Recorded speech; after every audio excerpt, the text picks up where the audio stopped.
over the past few weeks, but it really ramped up here in the last couple of days, been doing an awful lot of box office prognostication, and well, we still have estimates on the weekend, but the early returns really seems like this is the best 5-day Thanksgiving Day long weekend since pre-pandemic levels, since 2019, and well, until we get the actuals, it's quite a big drop off, but it's the best performing one, okay? A lot of people tell me, some very good people tell me that it's the best one that's been for a very long time, folks, but I've also been saying with a couple of these returns, they've been a little bit sketchy. So like I'm saying, I want to wait. I definitely want to wait for some actuals to properly assess what's going on with the Hunger Games, and then to probably laugh at Wish and the Marvels a little bit more. So more on that for the rest of the week, but we want to take a look forward. I want to be a little bit forward thinking when it comes to this, and we're going to take a look at the next holiday long weekend, do a little prognostication as to what's going to be on the docket for there. And well, there's going to be quite a good slate. It's not going to quite be like this murderer's row that we had for Thanksgiving, but if you're going to be going to the theater, as many people do for Christmas, well, you're going to be treated to quite a fare. Kicking off Friday with Gojira -1, a proper Godzilla film, not like the reboot from, oh Lord have mercy, when was that, 2018 or something like that? Then he had, King of the Monsters, which was ugh, and then I think people like the slapstick nature of Godzilla vs. Kong, but the first proper Godzilla movie in quite a while. Well, it's going to wash up here very shortly, and well, it might be fun if you're so inclined to go check those out. Or, you can go and check the Beyonce concert film, which thanks to Taylor Swift kicking off this trend, and knowing that this is going to be the last holiday long weekend that's going to be stocked up with hits, thanks to the various strikes that went on throughout 2023, we're going to be seeing a lot of these types of films, these reality TV-esque big budget theatrical releases. Not looking forward to that, mostly because, well, new music is absolute ass cancer. But as for the rest of these, The Shift, I think Silent Night is probably going to be, a holiday horror film or something like that. But it really doesn't start to kick off until a Wonka comes around. Little old Timothy Chalamet doing an origin story for Willy Wonka. Like, Christ almighty, man. Like, we still have, okay, the 1960s Gene Wilder classic, okay, Charlie and the Chocolate Factory. I thought we were good with that. And Johnny Depp running it back with the Wonka films in the, late 2000s, early 2010s that were just kind of like, I guess, Johnny Depp working with Tim Burton, I guess somebody needed a new boat or something like that.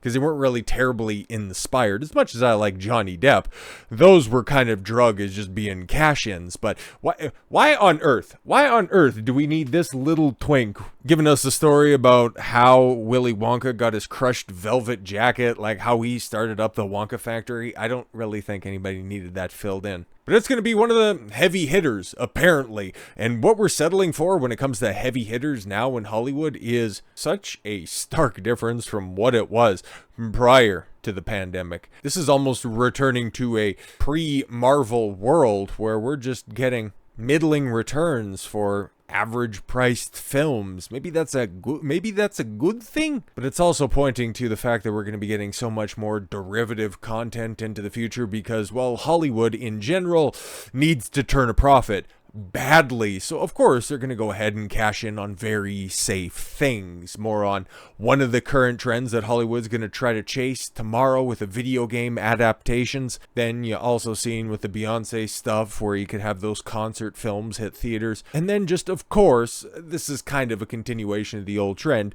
of just running back old stories, remaking them for a modern audience. Because Gene Wilder was great. He was great in everything that he did. I don't necessarily know the comedy chops of this little twink, but I guess somebody will see it. But Warner Brothers' feature musical Wonka arrived on 3-week out tracking this week with a revised industry projection of $35 to $40 million when it opens on December 15th. The start of the vicinity of Sony's Jumanji Welcome to the Jungle, which opened before Christmas on December 20th. While going pre-Christmas is always risky for any movie, family brand branded pics are quite safe and remain a powerful distraction for families who are still in the throes of shopping. The Timothée Chalamet movie is great with women right now because, of course, he's just kind of a non-threatening little goof, and didn't he hook up with one of those Kardashian chicks? So yeah, for the short term, probably going to get a big old popularity boost, but in the long term, yeah, I think that there's enough of a track record right there to show that all of those chicks would just completely and totally destroy a guy. So cautious sailing, my friend. Yeah, under and over 25. Okay, unaided awareness is 22 to 23 with women, which is the category by which respondents said a movie's name to pollsters without being prodded. Oh, okay. It's evidence that the movie's promo machine is working on a title. Yeah, that's interesting. I haven't seen any marketing for this, but then again, I'm not really exposed to all that much marketing. I just have known about this because this was one of those things back when it was announced in like 2021 where it's like, we don't need this. What are we doing? But okay. Those numbers are a point above the unaided awareness for females on the Super Mario Brothers movie. Very interesting. So we have a Willy Wonka origin story on similar footing with the Super Mario Brothers movie. But okay, we'll see if it ends up taking the day of our Lord and Savior. But then you go ahead and you take a look at what's going to be the fare on the Friday before the Monday Christmas day proper. And then you've got this migration gimmick, which, okay, cool. So Universal is going to go ahead and cap end the year with, what seems to be a banger.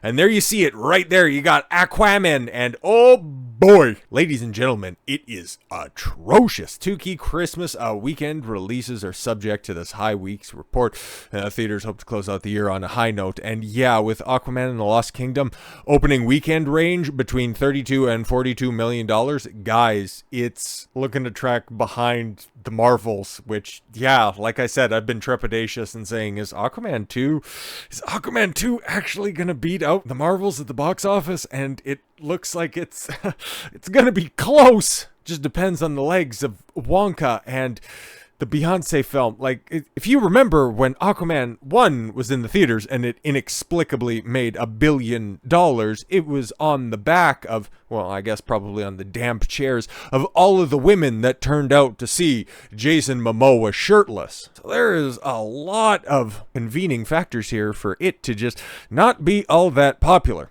And given the fact that that Wonka film has, good word of mouth with a little, inoffensive guy telling the Chocolate Man origin story, well, you got bitches who are really fucking spiteful, even years after the fact that the Johnny Depp Amber Heard stuff dried up. There's a reason Warner Brothers just kept on trying to kick this can down the road to just go ahead and pair this disaster up with Willy Wonka, because just like what's going on right now with Disney, well, Disney's got two big feature films, and okay, they got their bread and butter with Wish, and Warner Brothers is gonna have that Wonka gimmick, and then, well, yeah, Disney also has their tentpole superhero feature out there with the Marvels, and well, it's gonna look like it's about a 1-for-1 comparison when it comes to this stuff, where you're gonna have Aquaman 2 out there, and it's looking like maybe it'll end up cracking $100 million at the domestic box office. So you better hope that doesn't get readjusted, because maybe domestically and potentially internationally, it really looks like the Marvels is going to get its ass kicked by Aquaman, or at least make it a close race. So what are they comparing and contrasting here? With a slim release slate, lacking many major films toward the end of the holiday season, this sequel is theoretically in a prime position to draw general audiences.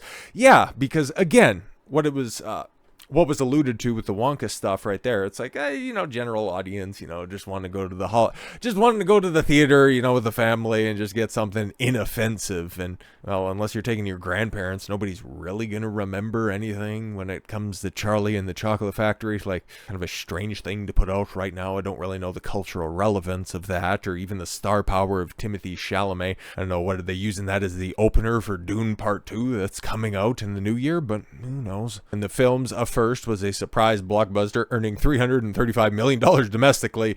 It won't even get to that with a worldwide total, but perhaps, unless, like I said, the international market does a hell of a lot of the heavy lifting, and $115 billion globally amidst a similarly modest late December theatrical slate in 2018. So they can go ahead and, rely on trying to capture lightning in a bottle twice? Is that what they're hoping to do here? But the cons. The general audience appetite for comic book movies has evolved and narrowed substantially in the 5 years since the first Aquaman first came out. Yeah, you can all thank, well, actually a lion's share of that is Disney, and given the fact, particularly sharp decline and underperformance of Shazam, Fury of the Goods, and The Blue Beetle. Oh, sorry, customary a Mexican hat dance for that.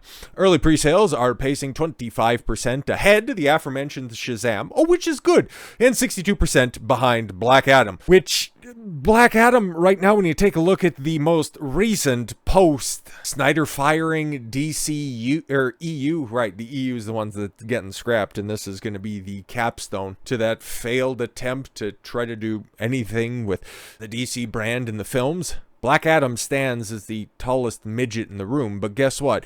It still lost money. Not as much as Blue Beetle, not as much, definitely not as much as Shazam, and oh Lord have mercy, not even close to as much as The Flash, but not as much as the Marvels, because the production budget on Aquaman 2, rather, is quite similar to that, and definitely with all the problems in post-production and production itself with the Marvel, so it's going to be a very interesting neck-and-neck race when we ultimately get there, but at the end of the day, both Warner and Disney are probably looking to put something around their neck, given the fact that they successfully killed off the superhero trend with a bunch of garbage films. So the closer that we get to the release of this nonsense, the more I will be honing in on this. But like I said at the beginning, there's a lot of stuff to talk about the fallout of Thanksgiving Day long weekend come tomorrow. So come to expect that as well. So with all that said, thank you all very much for the gift of your time. I've been Don Consuelo. I want you to follow your gut and get after it. Take care, everyone.